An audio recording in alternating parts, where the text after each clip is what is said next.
Hello Year 4, Mrs Price here. I hope you're all ready for today's reading lesson. Let's get started. Okay Year 4, so today we are carrying on with our Retrieve or Viper, and we are going to retrieve and record information, this time from a non-fiction text. Okay, so it's going to be looking at some information today and finding the information we need.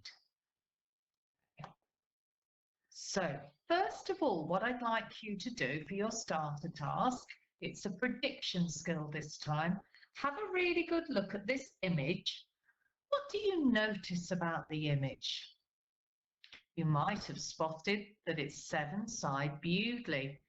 That's right, it's an old photograph. I want you to think about why people lived near rivers. So why do you think people live near rivers? Okay, so you can pause the video and jot some of your ideas down in your book. So there could be lots of different things that you have thought about, and I'm just going to share one with you now. I think people would like to live near rivers so that they could use the river to get fish to eat. And I think this because in the foreground of the picture, I can see some boats, and people might have used those boats to fish with. If we have a look at some of our trickier words in the text today, we've got the word settlement, surrounded, and cities. Okay, so settlement, surrounded, and cities. If we have a look at the word settled, what do you think the root word is in the word settled? That's right, it's settle. Okay, and here the word is in the past tense because we've got the ed suffix.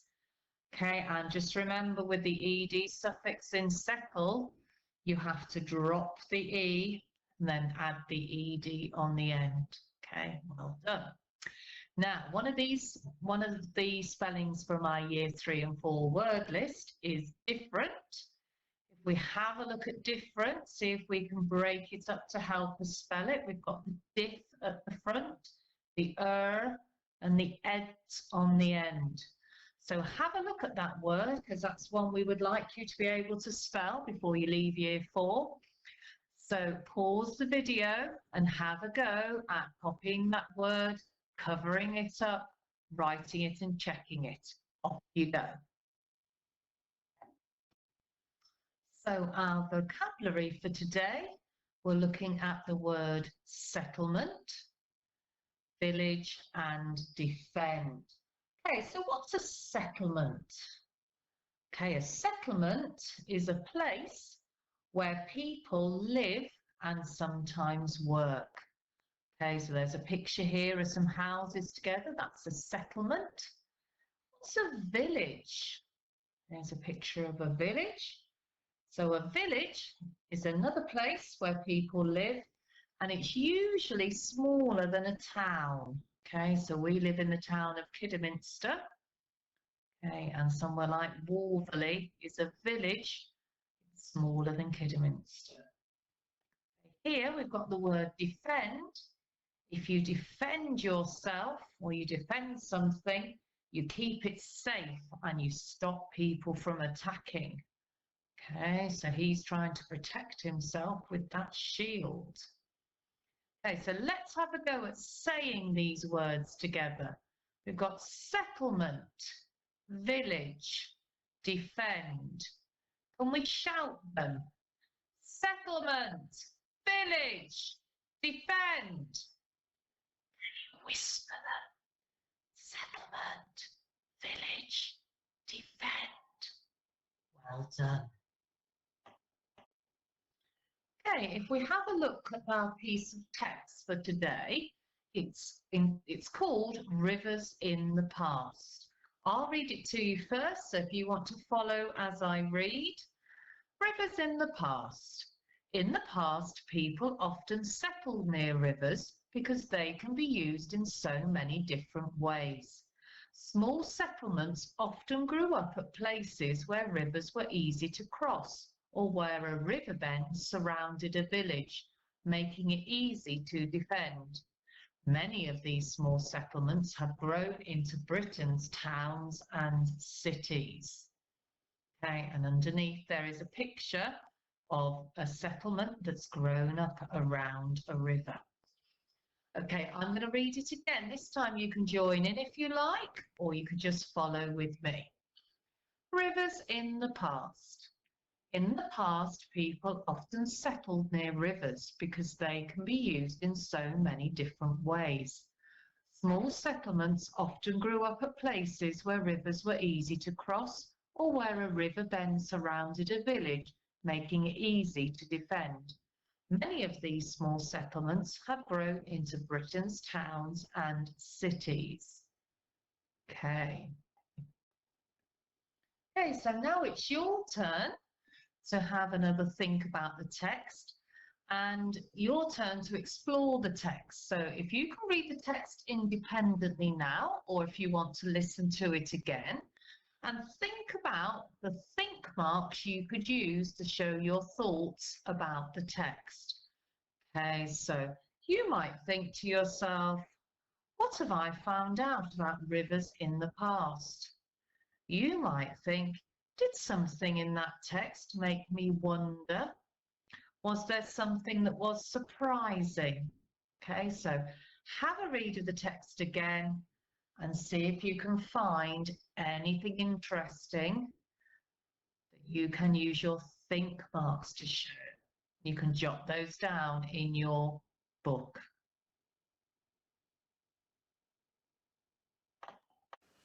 Okay, so we're up to chapter 8 of our book, The Boy at the Back of the Class, and this chapter's called The Unexpected Adventure.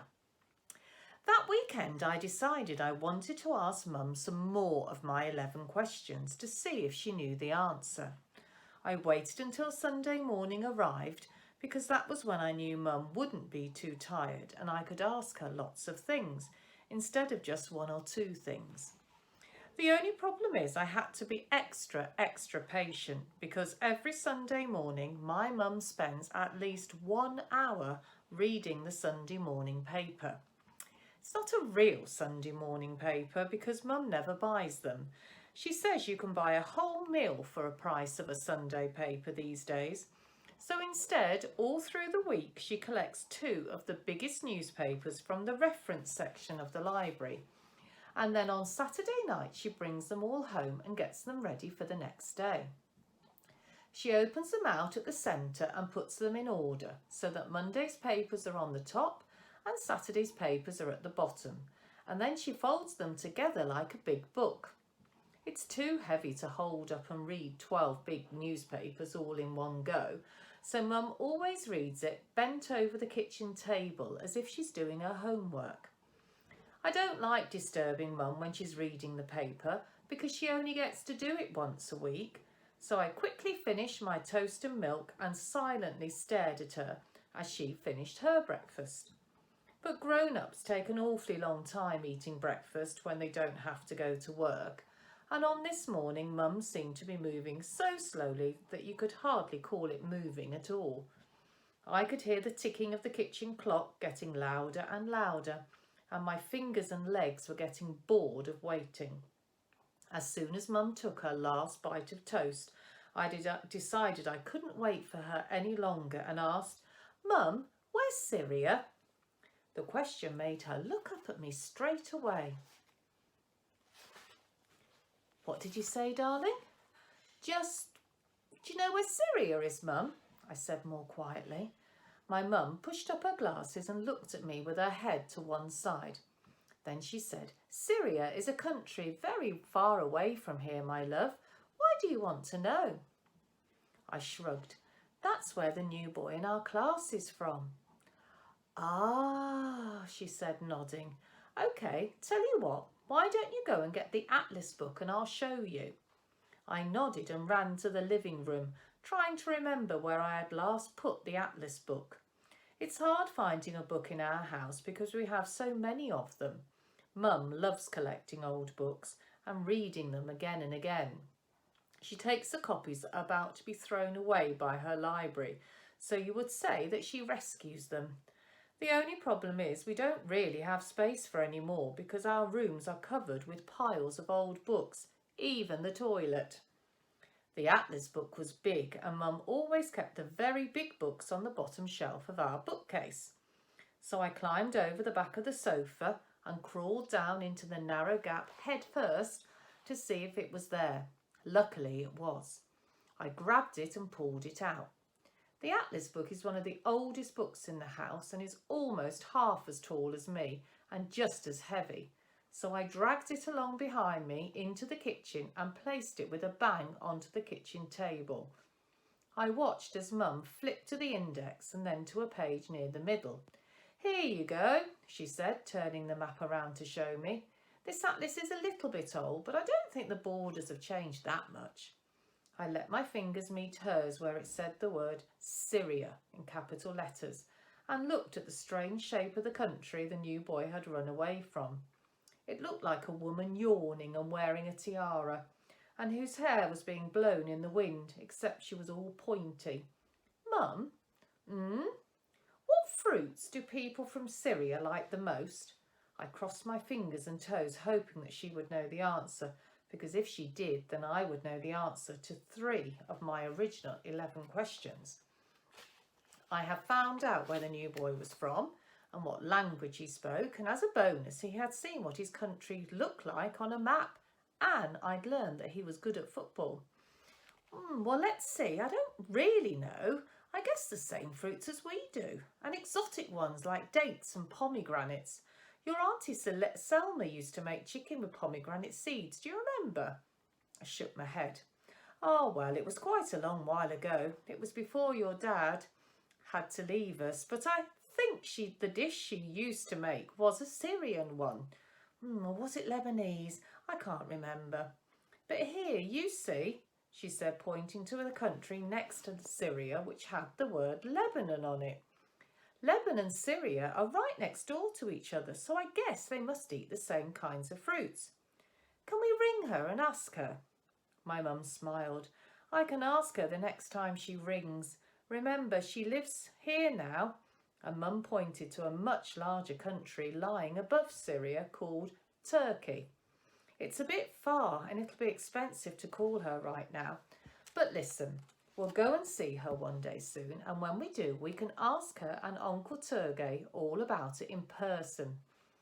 I nodded but didn't say anything because I suddenly missed my Auntie Selma an awful lot. It's funny how you can go for long bits of time without even thinking of someone and then suddenly feel all wrong because you realise they're not around anymore. I feel like that about my dad sometimes. It feels horrible when I go to bed and realise that I haven't thought about him all day, not even for a minute. But I always remember him at night before I go to sleep, because that's when he used to tell me stories and do funny patterns on my forehead so that it tickled. It's different with my Auntie Selma though, because she's not my real auntie, so I think it might be okay if I don't think about her every day. She's my mum's best friend because they like laughing at the same things. She has dimples just like I do, and she always wears lots of sparkling bracelets and necklaces. She used to live 2 floors below us with Uncle Turgay, and every Sunday night they would invite Mum and Dad and me down to dinner and give us all sorts of special things to eat, like bread with spinach inside it and a special kind of tea that came in a small glass and didn't have any milk in it. I remember the tea because Dad let me taste it once. I didn't like it at all. But then after Dad died, Auntie Selma and Uncle Turgay said they were leaving because the economy was being bad. Grown-ups are always talking about the economy, especially in shops and at bus stops and on the news. And they always sound angry or sad when they talk about it. I hate the economy because it made Auntie Selma and Uncle Turgay suddenly disappear, just like Dad. They send us pictures and boxes of sweets sometimes in the post. And even though I like getting things from them because the stamps are interesting, I can tell it makes Mum sad. Now there's an old lady living in the flat and she never speaks to anyone. I don't think Mum could be best friends with her even if she wanted to. I thought about my question again. So, people from Syria like pomegranate, Mum corrected. Remember it. Now, let's see. 1/2 of a pom-pom and a delicious letter E that your gran ate. Gran ate. I nodded and said the word out loud 3 times. I love it when Mum comes up with ways to help me remember how to spell or say words. Last year I had to learn the word conundrum for a spelling test, but I kept forgetting how many nuns or N's there were in it. And then Mum told me to close my eyes and picture a man called Co and a lonely nun banging on a drum. And I've never spelt it wrong since. I thought about pomegranates and how they might be Amit's favourite food and how he might be missing them. So I asked, Mum, can we get one? One what, darling? A pomegranate, I said carefully. They're a bit expensive and you can't find them everywhere. How expensive? I'm not sure. About £1.50, I think. What? Nearly £2 just for one? I cried out. You can buy a whole packet of colouring pens and a rubber for that much money. Mum laughed. Yes, darling, for one. They come a long way to get to our supermarkets. And secondly, a pomegranate is also a really special fruit. It's like millions of tiny fruit all hidden away inside a small ball, and you can eat it for days. Oh, I said, trying hard to think of what millions of one fruit hidden inside a ball would look like. She looked at me and then smiled. Do you want to see if we can find one? Shall we make that our adventure for today? I jumped up and nodded. But can we get 2? I asked. And why would you need 2? I think Mum already knew the answer because her lips looked like they were about to smile. I didn't think she'd tell me off, even though pomegranates are so expensive. But you can never be too sure with grown-ups. Sometimes they don't tell you off, even when you've done something you know you shouldn't have. And at other times, when you think you haven't done anything that bad at all, they punish you twice as much. Michael said it's so they can keep us on our toes. But I've never stood on my toes when I'm being told off, so I don't see how that works. I want to get 2 so that I can give one to the new boy, I said. I've been giving him my sherbet lemons and sweets after school, but he didn't like them that much. But then I gave him an apple and an orange, and he liked those better. And Miss Hemsey said that he's from Syria and that he only speaks. I hesitated, trying to remember what Miss Hemsey had said. Arabic? Mum asked, trying to help. I shook my head. Kurdish, I guessed, knowing it was wrong. Oh, Kurdish. I nodded. I see. I could tell Mum was interested in what I was saying because she had leaned back in her chair and folded her arms. And I thought maybe he'd like a fruit that he used to have at home all the time before the bullies dropped bombs on everything and made him run away. I stopped, worried that Mum would think that it was silly and maybe a waste of money buying food only to give it away, but she didn't. Instead, she said, I think that's a brilliant idea. Go and get ready and we'll head out for a pomegranate hunt. I got ready so quickly that morning that I must have beaten a world record. In 5 minutes, I had pulled on my adventure jeans and my old Tintin jumper, packed my rucksack with a water bottle, an apple and a banana, put on my wellies, brushed my hair and emptied my piggy bank. I had exactly £4.20 saved up, so I took £3 hoping that, just like my astronaut stationery set, I could find 2 pomegranates that were on sale. First we went to the fruit stall that was at the bottom of our high street. It's run by a man and a woman called Mr. and Mrs. Marbles, who like to shout, "Only a pound! Fruit and veg, only a pound!" to all the people that walk by. Their faces are always red and smiling, and they wear giant square-shaped green belts around their waist, which look empty, but they jingle loudly when they walk. Mrs. Marbles helps people pick out the fruit they want, and Mr. Marbles puts it in a bag. We always buy our fruit and vegetables from them. and I've never known them not to have anything that we need. But when we asked them if they had a pomegranate, they both shook their heads and told us to try the supermarket. So we walked up and over the hill to the supermarket. They had a fruit section that was as long as our house, but Mum couldn't see a pomegranate anywhere. We went over to a man who was stacking carrots and humming to himself and asked him if they had any pomegranates in store. He walked us over to a small box, but it was empty. Sorry, love, looks like we've run out. You might want to try the bigger supermarket on the other side of town. Oh, okay, thank you. Mum looked down at me and sighed. Then she said, come on, the adventure continues.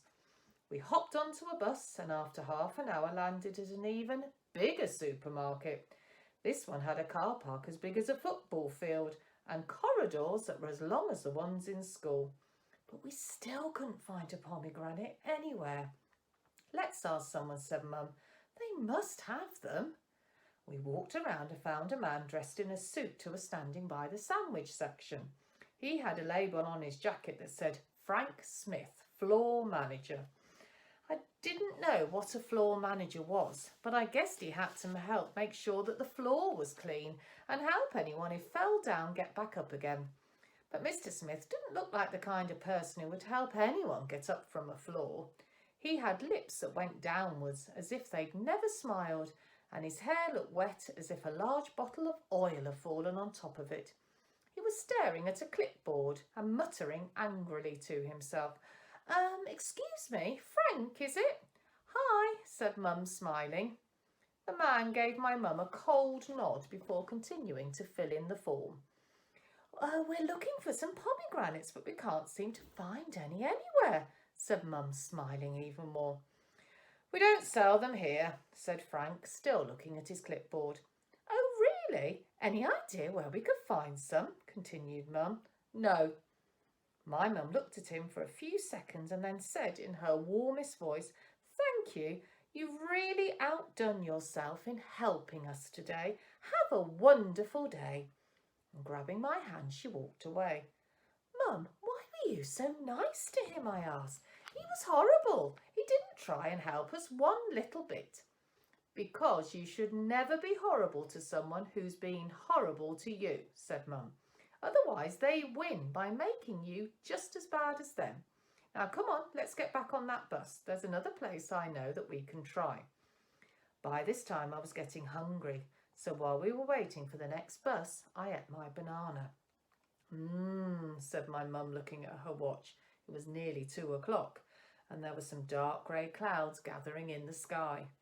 I'm afraid the next stop will have to be our last one, darling. It looks like it's going to start raining in a bit. A few seconds later, a very full bus pulled up in front of us, and we squeezed on. I clung to Mum's coat because there weren't any empty seats, and I waited for our stop. I was worried because if this one was our last try, then I had just one last chance to get a pomegranate. So I crossed my fingers and my toes and made a wish that we would. The next place felt like an awfully long way away, and when we finally got there, it was filled with so many people that we could hardly walk at all. There was lots and lots of market stalls lying in the middle of a big road, all selling fish and meat and bed sheets and long gold chains. There was a man with a microphone who was trying to sell perfume like a game show host by shouting, "Roll up, roll up!"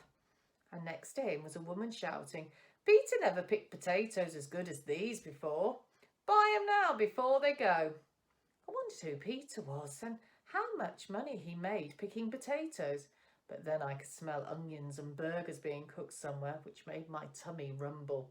I love burgers, especially ones that have lots of fried onion and ketchup in them.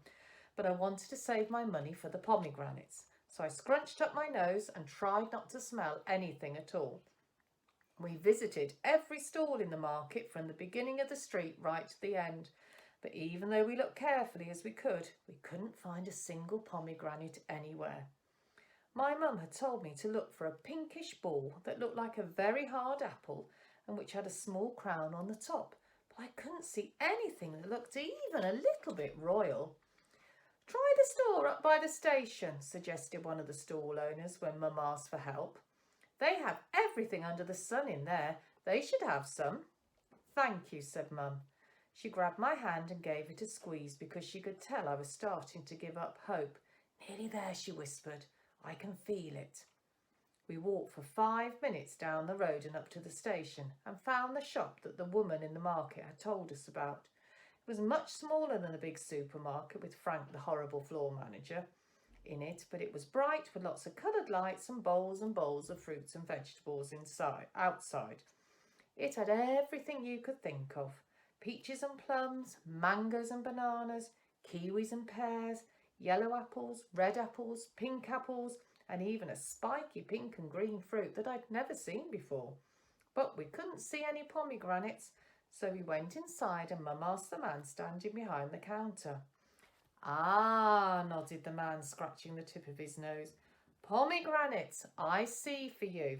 And talking out loud to himself, he hurried to a corner of the shop and quickly looked through some boxes.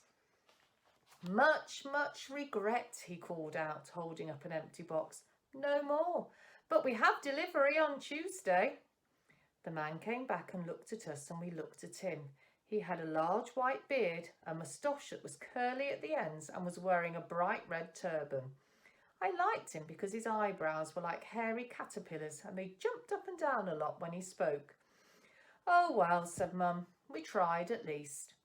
The man looked at me. I think he must have noticed that I was looking sad, because he said, Is it for the little one? I looked up and nodded. And for my friend, I said. He's new in my class and misses home, and that's what he used to have. I see, he said, looking at me with a smile. Then he frowned as if he had just thought of something, and suddenly, pointing his finger at the ceiling and crying out, Aha! He ran to a small door at the back of the shop and disappeared. Mum and I looked at each other in surprise. He's funny, I said. I like him. He seems lovely, agreed Mum. After a few seconds, the man came back, but instead of returning to the counter, he came and stood in front of us. They're not perfect, he said, but they will be okay. And whipping his hands out from behind his back, he held up 2 little pink balls that each had a crown on top. Oh, cried out Mum, clapping her hands, you have some. They are a little old. My wife, she says they are not perfect 100%, so we don't sell, you see, said the man, his eyebrows jumping up and down even more. My wife, she knows everything about fruit, so I listen to her most. They're perfect enough for us, laughed Mum. Aren't they, darling? I nodded as the man gently handed them to me. You and friend enjoy, please, he whispered, and tapped me on the nose with a finger that had a golden ring with a large red stone in it. I looked down at the pomegranates. They were the size of grapefruits and had a hard peachy pink and brown skin that was as smooth and as shiny as polished glass. And both of them had a tiny flower on the top, made up of exactly 7 stiff brown petals. They were the best, most interesting thing I'd ever seen. Mum took out her purse because that's where I put my pocket money, but the man shook his head and waved his hand. No, he said, you must not. It's a gift for the little one. Oh, no, you must let me. But the man held up his hands, which made Mum go quiet, and then put a hand on his chest. It is gift. They are not excellent, not new, so very poor gift. They're the best gifts, said Mum, aren't they, darling? I nodded, feeling so happy that I wanted to hug the man and Mum and jump up and down all at the same time. Thank you, sir, I said, giving the man an enormous smile. Welcome, welcome, he said, and smiling back he gave me a pat on the top of my head and waved at us as we left the shop. What a wonderful man, said Mum, as she helped me put the pomegranates in the rucksack. He looked like a king, I said, thinking of the ring with the stones in it and the red turban. Mum laughed. He certainly has the heart of one. Maybe he is one. You can never tell with people. Now, seeing as our unexpected adventure is at an end, let's hurry home before it starts to pour.